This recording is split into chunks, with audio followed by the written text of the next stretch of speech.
નમસ્કાર દોસ્તો, હાલના બપોર પછીના આજના સાંજ અને રાત્રિના તાજા હવામાન સમાચાર આપણે જાણીએ તો છેલ્લી 24 કલાકની અંદર મિત્રો ગુજરાતના કેટલાય ભાગોની અંદર ફૂંકાણું મિની વાવાઝોડું, અમુક ભાગોની અંદર તો ભારે પવન ફૂંકાવાના કારણે મિત્રો કેટલાય વૃક્ષો ધરાશાયી થયાના દ્રશ્યો, તો વીજપોલો ધરાશાયી થયા, તો ઉત્તર ગુજરાતના અમુક ગામડાઓની અંદર તો રાત્રિ દરમિયાન વીજળી ગુલ થતા આખી રાત અંધારપટ જોવા મળ્યા. બનાસકાંઠાના અમીરગઢની અંદર તો આદિવાસી ભાઈઓના કાચા મકાનોના છાપરા ઉડી ગયા. અને મિત્રો ખાસ આજના આ વિડીયોને તમે અંત સુધી જોવાનું રાખજો. અમે તમને આજના વિડીયોની અંદર મિત્રો લાઈવ વિડીયોના માધ્યમથી બતાવીશું. અમુક જગ્યાએ તો મિત્રો એવો પવન ફૂંકાણો કે ટોલ પ્લાઝાનું છત ઉડીને કેટલાય ફૂટ દૂર સુધી ઘા થઈ ચૂક્યું, જેનો વિડીયો બતાવીશું. તો સાથે જ મિત્રો હજુ આજે આવનારી કલાકોને લઈને પણ થઈ જાવ તૈયાર, કારણ કે અત્યારે ગુજરાત હવામાન વિભાગ તરફથી મિત્રો આવનારી 3 કલાકોનું જે વરસાદનું રેનફોલ ફોરકાસ્ટ જાહેર કર્યું છે, જેમાં જાણીશું કયા ભાગોની અંદર હવામાન વિભાગ તરફથી મિત્રો વરસાદની સંભાવના વ્યક્ત કરવામાં આવી છે. તો બીજી તરફ આજે રાત્રે પણ કેટલાય ભાગોમાં ફૂંકાઈ શકે છે મિની વાવાઝોડું. એટલું જ નહીં મિત્રો, બંગાળની ખાડીવાળું હળવું બનેલું વાવાઝોડું અત્યારે ભારતના જાણીશું કયા તટીય વિસ્તારો ઉપર ત્રાટકી રહ્યું છે. અત્યારે હવામાન વિભાગ તરફથી બંગાળની ખાડીમાં બનેલું મિત્રો ચક્રવાતી પરિભ્રમણ કે જે બાંગ્લાદેશ અને કલકત્તાના કાંઠાના ભાગોમાં ત્રાટકતું બતાવવામાં આવી રહ્યું છે, ત્યારે આ વાવાઝોડું ગુજરાતને શું અસર કરશે કે નહીં. તો આ સાથે જ મિત્રો આપણે આવનારા ચોમાસાને લઈને ગુજરાત રાજ્યની અંદર આવનારી 24 કલાક પછી વરસાદની ગતિવિધિમાં ઘટાડો નોંધાશે, તો પછી રાજ્યની અંદર બીજો વરસાદનો નવો રાઉન્ડ ક્યારે આવશે. આ સાથે જ મિત્રો આવનારા જૂન મહિનાના શરૂઆતના દિવસોમાં પણ વરસાદની સંભાવના છે, ત્યારે આપણે 10 જૂન સુધીનું હવામાન જાણીશું.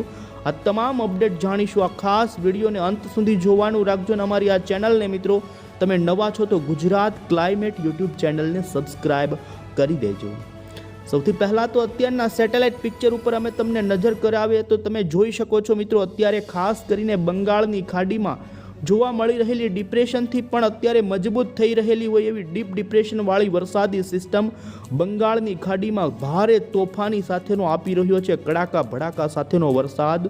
તો ગુજરાતના વાતાવરણમાં પણ દક્ષિણી ગુજરાતના ભાગોથી સૌરાષ્ટ્રના દરિયાના પૂર્વીય ભાવનગર, સૌરાષ્ટ્રના ભાગો અને મધ્ય ગુજરાતના ભાગોમાં વાદળિયું વાતાવરણ. તો આવનારી કલાકોની અંદર જાણીએ મિત્રો ગુજરાત હવામાન વિભાગે કયા ભાગોમાં વરસાદની સંભાવના વ્યક્ત કરી છે. અમદાવાદ મોસમ કેન્દ્ર વિભાગ તરફથી ગુજરાત રાજ્યની અંદર જેમાં આવનારી 3 કલાકનું જે વરસાદને લઈ રેનફોલ ફોરકાસ્ટ જાહેર થયું, જેમાં તમે જોઈ શકો છો હવામાન વિભાગ તરફથી આવનારી કલાકોને લઈ દક્ષિણી ગુજરાતના ભાગોમાં વરસાદની સંભાવના વ્યક્ત કરવામાં આવી છે.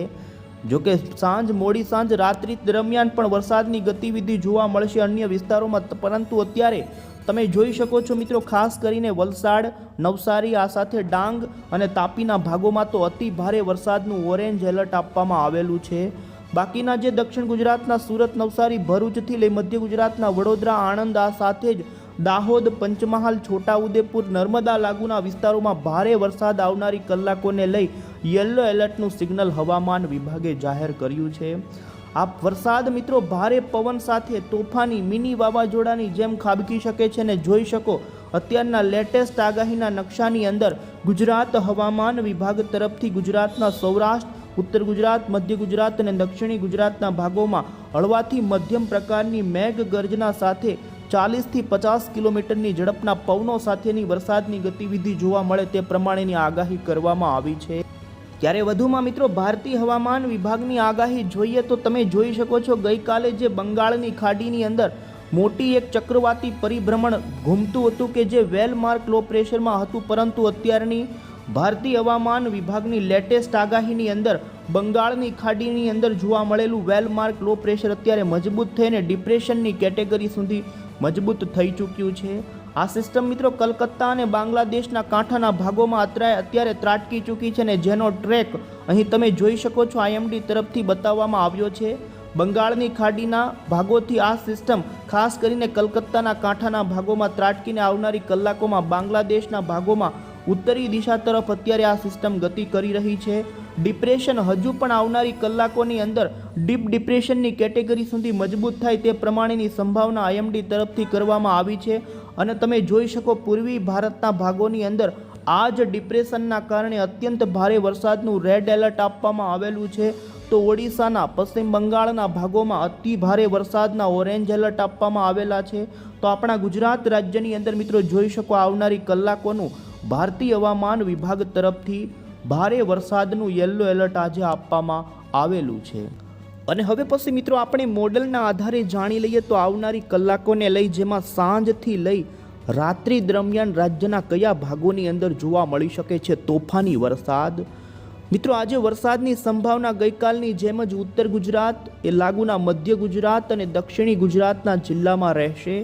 જેમાં તમે જોઈ શકો છો બપોર પછી એટલે કે સાંજના સમયગાળા દરમિયાન ઉત્તરીય ગુજરાતના જે રાજસ્થાનના સરહદી બોર્ડરના જેટલા જિલ્લાઓ છે, જેમાં બનાસકાંઠાના અમુક ભાગો હોય, આ સાથે જ જોઈ શકો છો આબુ રોડ, દાંતા લાગુના પંથકોથી લઈ પાલનપુરથી લઈ સાબરકાંઠાના રાજસ્થાનના સરહદી જે ગામડાઓ છે, આ તો બીજી તરફ ખેડબ્રહ્માથી મહીસાગર અને અરવલ્લી જિલ્લાના પંથકોની અંદર ધીમે ધીમે તીવ્ર કડાકા અને ભડાકાવાળા વાદળો રચાવાની શરૂઆત થશે ને ધીમે ધીમે એ ઉત્તર ગુજરાતના કડાકા ભડાકાવાળા વાદળોવાળી વરસાદની ગતિવિધિ મધ્ય ગુજરાતના ભાગો સુધી આવશે.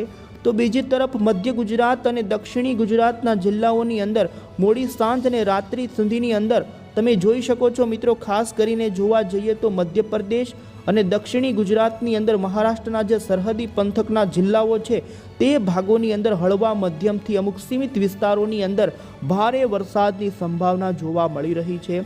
જેમાં તમે જોઈ શકો છો ખાસ કરીને મિત્રો આજે છોટાઉદેપુર લાગુના વિસ્તારો અને નર્મદા લાગુના વિસ્તારોમાં ભારે વરસાદ ખાબકી શકે છે. આ સાથે જ અન્ય વિસ્તારો તંખલા, બોડેલી જોઈ શકો છો. તો વડોદરા આજુબાજુના પંથકોની અંદર પણ આજે ફરી વરસાદની ગતિવિધિ જોવા મળી શકે. તો ચાંપાનેર, આણંદ, ડાકોર, ગોધરા સાથે જ પીપલોદ લાગુના વિસ્તારોની અંદર હળવા વરસાદની છૂટી છવાઈ ગતિવિધિ જોવા મળી શકે. જો કે મિત્રો આ વરસાદ સાર્વત્રિક નહીં હોય, છૂટો છવાયો વરસાદ હોય, એક વિસ્તારમાં હોય અને બીજા વિસ્તારમાં ન હોય તે પ્રમાણેની ગતિવિધિ રહેશે. આ સાથે જ રાત્રિ દરમિયાન તમે જોઈ શકો છો અરવલ્લી, મહીસાગર, લુણાવાડા લાગુના વિસ્તારોથી દાહોદ, પંચમહાલ, તો અમદાવાદ શહેરના, ગાંધીનગર આજુબાજુના મહેસાણાના પંથકોમાં પણ વાતાવરણીય પલટો થવાની સંભાવના જોવા મળી રહી છે. બાકી સૌરાષ્ટ્રની અંદર આજે કોઈ વધુ શક્યતા નથી. તેમ છતાં પણ પૂર્વ સૌરાષ્ટ્રના ભાવનગર, ઉત્તરીય સૌરાષ્ટ્રના બોટાદ, સુરેન્દ્રનગરના અમુક વિસ્તારોની અંદર જો મધ્ય ગુજરાત અને ઉત્તર ગુજરાતવાળા વરસાદી વાદળાઓ લંબાય તો તે ભાગોમાં વરસાદ જોવા મળી શકે. બાકી જોઈ શકો છો રાત્રિના 10 વાગ્યાથી 12 વાગ્યાના વચ્ચેના સમયગાળા દરમિયાન આજે વધુ સંભાવના બાયડ, પ્રાંતિજ, મોડાસા, માલપુર, લુણાવાડા, હિંમતનગર, સાબરકાંઠા, માણસા, ગાંધીનગરના ભાગોમાં આજે પણ ફરી મિની વાવાઝોડા સાથેના વરસાદની સંભાવના જોવા મળી રહી છે. ભારે પવન ફૂંકાશે, અમુક વિસ્તારોમાં કડાકા ભડાકા ભારે થશે, તો વીજળી પડવાની પણ સંભાવના છે. તેથી ખાસ મિત્રો સાવચેતી રાખવી. અને હવે પછી મિત્રો જૂન મહિનાની અંદર રાજ્યની અંદર ક્યારે વરસાદ જોવા મળશે, જેને લઈને અત્યારે અમે તમને ભારતીય હવામાન વિભાગનું અનુમાન જણાવીએ. તમે જોઈ શકો છો મિત્રો આજથી લઈને 5 જૂનની વચ્ચે ગુજરાત રાજ્યની અંદર હવે દક્ષિણી ગુજરાત અને સૌરાષ્ટ્રના જે પૂર્વ સૌરાષ્ટ્રના ભાવનગર, અમરેલી, ગીર સોમનાથના ભાગો છે તે ભાગોની અંદર 5 જૂનની વચ્ચે છૂટો છવાયો વરસાદ જોવા મળી શકે છે. તો બીજી તરફ મિત્રો ત્યાર પછી વરસાદની ગતિવિધિ ગુજરાત રાજ્યની અંદર ખૂબ ઓછી જોવા મળે. પરંતુ ખાસ તમે જોઈ શકો છો 12 જૂનથી લઈને 19 જૂનની વચ્ચે ગુજરાત રાજ્યની અંદર મિત્રો ઘણા જ વિસ્તારોની અંદર વાવણી લાયક ચોમાસાનો સારો વરસાદ આવે તે પ્રમાણેનું અનુમાન અહીં બતાવવામાં આવી રહ્યું છે. જે વિસ્તારોની અંદર લીલા કલરનો રંગ બતાવવામાં આવી રહ્યો છે તેમાં પણ તમે જોઈ શકો 19મી જૂનથી 26મી જૂનની વચ્ચે સમગ્ર ગુજરાતની અંદર સારો એવો વાવણી લાયક વરસાદ જોવા મળી શકે છે. આમ મિત્રો જૂન મહિનાનું અનુમાન હવામાન વિભાગે જાહેર કર્યું છે, જેમાં 10મી જૂન પછી ગુજરાત રાજ્યની અંદર સારા એવા મોટા વરસાદી રાઉન્ડો આવી શકે છે. જોકે એ પહેલાં પણ ગુજરાત રાજ્યની અંદર છૂટો છવાયો વરસાદ સતત શરૂ રહેશે. જેમાં મિત્રો જૂનના પ્રથમ પખવાડિયાની અમે તમને આગાહી જણાવીએ તો રાજ્યની અંદર 30 તારીખ પછી વરસાદની ગતિવિધિ ઘટશે, પરંતુ ફરી 2 તારીખ આજુબાજુ પાકિસ્તાનવાળા ભાગો પરથી આવનારા વેસ્ટર્ન ડિસ્ટર્બન્સના કારણે 2 તારીખથી જોઈ શકો દક્ષિણ ગુજરાત અને સૌરાષ્ટ્રથી લઈ ઉત્તરી ગુજરાતના અમુક છૂટાછવાયા ભાગોમાં હળવો વરસાદ જોવા મળે. 2 તારીખ પછી છૂટો છવાયો સતત દક્ષિણી ગુજરાત અને સૌરાષ્ટ્રના પૂર્વ સૌરાષ્ટ્રના ભાગોની અંદર 6 તારીખ સુધી ધીમી ગતિવિધિએ વરસાદ જોવા મળે, ત્યાર પછી ફરી ઘટાડો આવે ને મિત્રો 9 અને 10 તારીખે ફરી ગુજરાત રાજ્યની અંદર છૂટા છવાયા દક્ષિણ ગુજરાત, મધ્ય ગુજરાત અને સૌરાષ્ટ્રના પૂર્વ સૌરાષ્ટ્રના ભાગોમાં વરસાદ જોવા મળી શકે. બાકી વધુ કોઈ સંભાવનાઓ નથી, પરંતુ આ ખૂબ જ છૂટો છવાયો વરસાદ હશે અને 10 તારીખ પછી ગુજરાત રાજ્યમાં સારા વરસાદની સંભાવના. અને હવે અંતે મિત્રો આપણે જણાવી મિત્રો અમે તમને છેલ્લી 24 કલાકની અંદર જેમાં જોઈ શકો છો રાજસ્થાનના ભીલવાડા જિલ્લાની અંદર રોડ ઉપર આવેલા ટોલ પ્લાઝાની છત મિત્રો કેવી રીતે ઉડી ગઈ, ભારે પવન ફૂંકાયો અને છત આખી ઉલટી થઈ ગઈ અને મિત્રો કેટલાય ફૂટ સુધી ઘા થઈ ચૂકી હતી. આમ મિત્રો ભારે તોફાની વરસાદ અત્યારે રાજસ્થાન અને ગુજરાતના જે ઉત્તરી ગુજરાતના જિલ્લાઓ છે તે ભાગોમાં જોવા મળ્યો છે.